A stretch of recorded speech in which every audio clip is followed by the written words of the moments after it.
Fala galera, tudo bem com vocês? Bom dia! Essas são as principais notícias de hoje relacionadas a Bitcoin e Ethereum. O Bitcoin pode chegar a 200k impulsionado por fundos de pensões do ZEWA, diz especialista. O Ethereum supera o Bitcoin em métricas que estão favoráveis para a alta nos preços.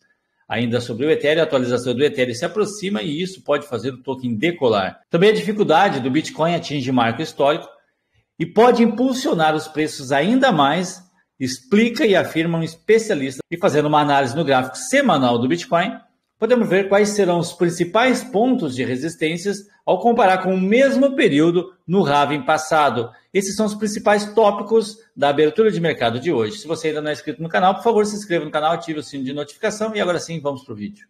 O Ethereum superou o Bitcoin em ganhos de porcentagem essa semana, registrando ganhos que ultrapassam 16% para os trades, enquanto a moeda chegou a 2.971 nesta segunda-feira. O Ethereum busca sua meta de 3K, né?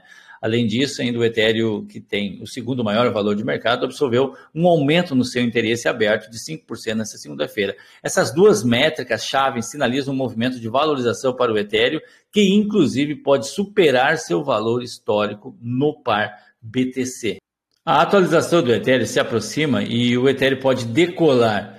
Prevista para o dia 13 de março, a atualização finalmente inaugura um conjunto de ferramentas capaz de tornar a rede mais barata e eficiente.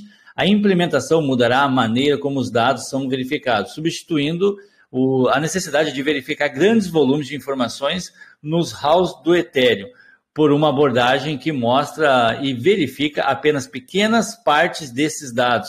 Isso permitirá que os halos processem mais transações por segundo, pois eles não precisarão esperar pela confirmação de rede principal para cada pacote de dados. Galera, essa atualização já foi falada pelo Vitalik lá atrás, em agosto do ano passado, quando foi feita a atualização, que essa atualização que traria o real aumento no preço do Ethereum. Se você não lembra, eu recomendo dar uma pesquisada sobre esse assunto. Quando ele atualizou lá, fez o fork do Ethereum, ele avisou que o fork traria mais escalabilidade na rede, mas o que aumentaria o preço seria essa atualização que vai rolar agora em março. Então fica ligado aí para uma alta, de repente, nos preços do Ethereum, né?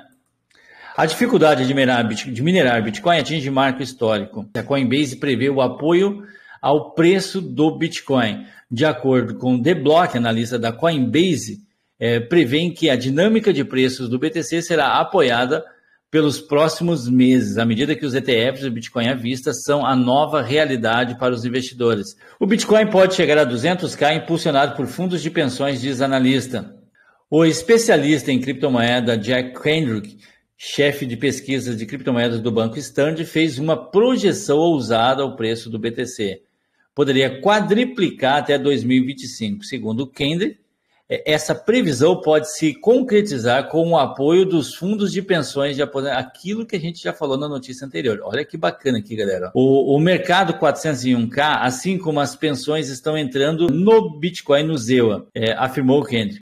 Os planos do 401k, programa de poupança para aposentadoria no ZEWA, detém cerca de 6,9 tri em ativos, em nome de aproximadamente 70 milhões de participantes ativos, além de milhões de ex-funcionários aposentados, conforme dados da Investment Company. Agora, olha só, Kendrick prevê que os ETF de BTC atrairão cerca de 50 bilhões a 100 bilhões em entradas líquidas em 2024. Até o momento, esses instrumentos acumulam quase 5 bi desde o lançamento do ETF. Olha só, vamos fazer um seguinte cálculo. Se a gente, com 5 bi, a gente pulou do BTC na região de 38,40 para 52, então o que aconteceria se a gente tivesse uma injeção de 50 bi? Pode ser que ele esteja certo, não é mesmo? Agora, fazendo uma análise gráfica do BTC, esse é o gráfico semanal do BTC, eu chamo a atenção de vocês para as bolinhas vermelhas. São pontos de resistências na saída do bear market de 2018 e ascensão. Aqui tivemos o ano da saída do bear market, foi o ano 2019, depois tivemos o ano 2020, aqui foi a chegada daquele bichinho que fez todo mundo ficar em casa, e aqui a alta histórica do pós-halving do ano de 2020, não é isso? Então aqui foram os pontos de resistência que a gente sofreu, aqui pré-halving, tá? Aqui depois do halving e aqui depois do final do bull market, tá bom, galera? se a gente considerar, a gente vê, olha aqui, ó, o bear market, a exemplo de bear market de 2018, a primeira resistência, tá? Aqui neste caso, em 2019, tivemos uma alta muito mais impactante, mas também não tínhamos tanto capital de mercado, né? Mas dá para entender. Depois o mercado recolhe, a exemplo que aconteceu aqui em cima, o mercado recolhe, e depois ele vem até buscar essa resistência aqui, ó. E é aonde a gente está chegando nesse próximo momento. Depois disso, a gente tem ainda uma terceira resistência pela frente, e depois disso, a última resistência. Vamos ver quais pontos são essas resistências aqui. A gente vê que todas as vezes que chegamos na linha pontilhada ali, ou sofreu suporte, ou sofreu resistência. Ou sofreu suporte, ou sofreu resistência. Resistência e suporte, tá vendo? Ó? Tá? E mais uma vez, a gente vai buscar essa linha pontilhada. Pode ver, todas as vezes que tocou na linha pontilhada, ou deu resistência, ou deu suporte. E essa linha pontilhada está por volta aqui dos 57. Tá? Como a gente tem uma resistência de FIBO em 59, isso não impede que a gente dê aquela agulhadinha tradicional e busque regiões com 59. Tá? Mas, enfim, a resistência aqui com a linha está por volta dos 57K. Depois a gente tem uma segunda resistência, que é um alinhamento de fundos, de topos, desculpa, que vai ser nos 89K.